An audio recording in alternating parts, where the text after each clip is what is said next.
ನಮಸ್ಕಾರ. ಸಂಕೀರ್ತನ ಚಿತ್ರವನ್ನು ನೋಡಿದಿರಾ? ನಿಮ್ಮ ಹೆಸರು ಹೇಳ್ಬಿಟ್ಟು ಅಭಿಪ್ರಾಯವನ್ನು ಹೇಳಿ.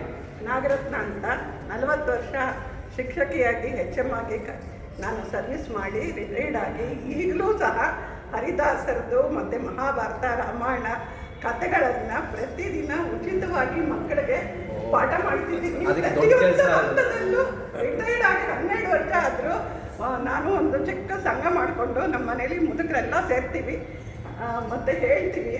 ನನಗಂತೂ ಸುಮ್ಮನೆ ಇದು ಯೂಟ್ಯೂಬಲ್ಲಿ ನೋಡಿದ ತಕ್ಷಣ ಈ ಪಿಕ್ಚರ್ಗೆ ಹೋಗಲೇಬೇಕು ಅಂತ ತುಂಬ ಆಸೆ ಪಟ್ಟು ಬಲವಂತ ಮಾಡಿ ಇವ್ರನ್ನ ಕರ್ಕೊಂಡು ಬಂದಿದ್ದೀನಿ. ಇನ್ನೂ ನಮ್ಮ ಬಳಗಕ್ಕೆಲ್ಲ ಹೇಳ್ತೀನಿ, ತುಂಬ ಚೆನ್ನಾಗಿದೆ. ಈಗಿನ ಜನ್ರೇಷನಲ್ಲಿ ಏನೇನೋ ನೋಡ್ತಾ ಇರ್ತೀವಿ, ಅರ್ಥವಿಲ್ಲ. ಮಕ್ಕಳು ಬರೀ ಮೊಬೈಲು, ಭಕ್ತಿ ಮತ್ತು ನಂಬಿಕೆ ಈ 2 ಪದಗಳು ಮಕ್ಕಳ ಮನಸ್ಸನ್ನು ಚಿಕ್ಕ ವಯಸ್ಸಲ್ಲೇ ಮುಟ್ಲೇಬೇಕು. ಅದಕ್ಕೋಸ್ಕರ ನಾನು 12 ವರ್ಷದಿಂದ ಚಿಕ್ಕ ಚಿಕ್ಕ ಮಕ್ಕಳಿಗೆ ಹೇಳ್ತಾ ಬಂದಿದ್ದೀನಿ ಮತ್ತು ಪಾಠ ಮಾಡ್ತೀನಿ. ಸಾಯಂಕಾಲ ಹೊತ್ತು ಇದೆ ಮಹಾಭಾರತ ರಾಮಾಯಣ ಹರಿವಂತಿದ್ದಾರೆ ಇವುಗಳ ಕುರಿತೇ ಹೇಳ್ತಾ ಇರ್ತೀನಿ. ತುಂಬ ಒಳ್ಳೆ ಸೇವೆ ಮಾಡ್ತಾ ಇದ್ದೀರಾ. ನನಗೆ ತುಂಬ ಖುಷಿ ಆಗುತ್ತೆ. ಈ ಪಿಕ್ಚರಲ್ಲಂತೂ ನಾವು ಕೇಳದೇ ಇರೋ ಹಾಡು ಎಷ್ಟೋ ನಿಮ್ಮ ಸ್ನೇಹಿತರು ಬಂಧು ಬಳಗ ಎಲ್ಲರೂ ಕಳಿಸಿ ಅದೇ ನೀವು ಮಾಡುವ ದಾಸ ಸೇವೆ.